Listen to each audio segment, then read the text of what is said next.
বাজারে বিয়ে নিয়ে বিশ্রী রকমের স্ক্যাম চলছে।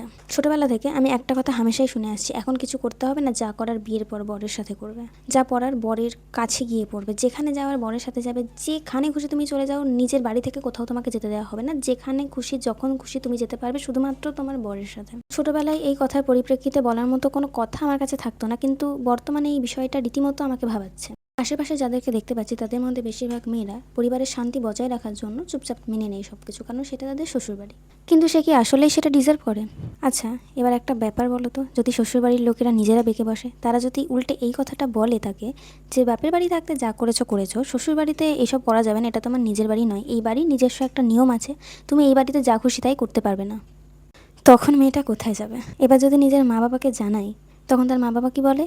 ওটাই তো তোর আসল বাড়ি, সেখানেই তো তোকে মানিয়ে গুছিয়ে সংসার করতে হবে। আরে ভাই, যেখানে নিজের বাবা মার বাড়ি নিজের বাড়ি হয় না, সেখানে একটা অন্য ছেলের বাড়ি কি করে নিজের বাড়ি হবে? বাবা মা বলে যা করার বরের সাথে করবি, আর শ্বশুরবাড়ির লোকেরা বলে যা তোমার বাবা মা এতদিন করতে দেয়নি, তুমি সেটা ভাবলে কি করে সেগুলো তুমি এই বাড়িতে এসে করতে পারবে। এই জন্যই মেয়েরা লিটারালি বিয়ে করতে ভয় পাচ্ছে।